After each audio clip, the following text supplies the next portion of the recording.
The Dust Bowl, using significant historical events to develop setting in narrative writing.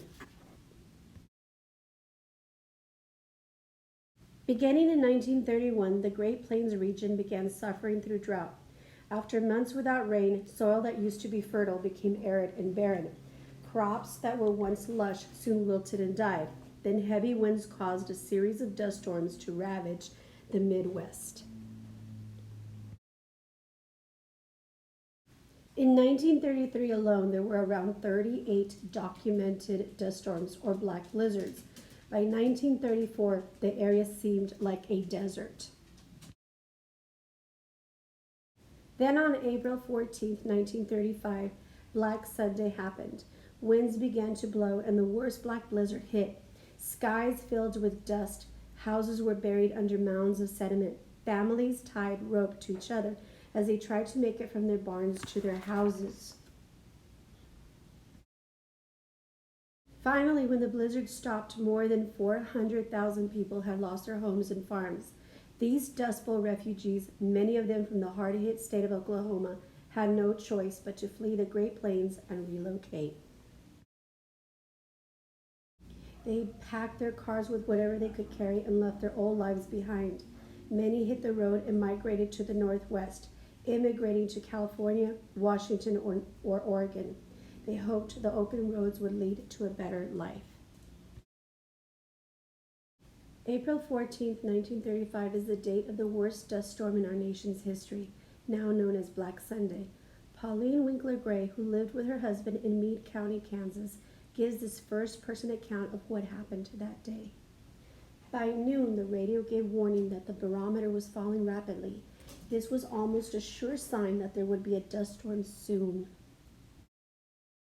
I rushed to the window. On the south, there was blue sky, golden sunlight, and tranquility.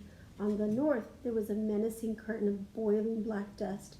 It had the appearance of a mammoth waterfall in reverse, color as well as form.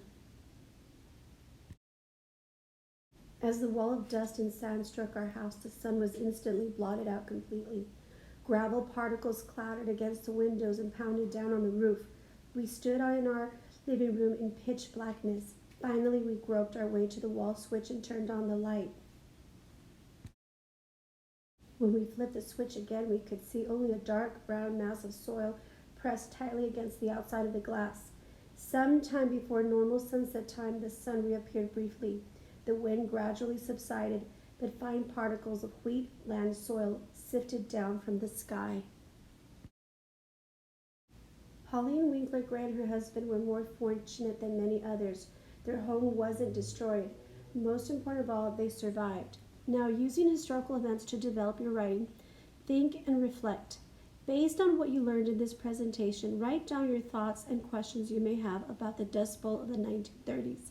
You may be thinking, if everything was covered in sand, what did they eat? How did they cook? How did they stay clean? What about allergies? Think of other questions that you may have about what happened during the Dust Bowl of the 1930s.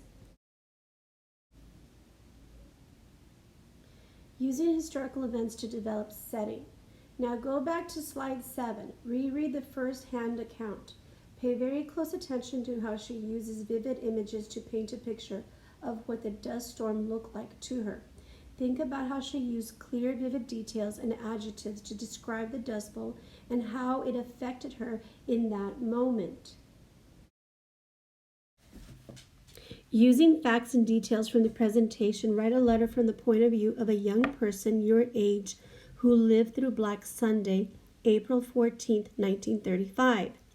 The success criteria for this assignment is: I used vivid images to describe what I saw on Black Sunday.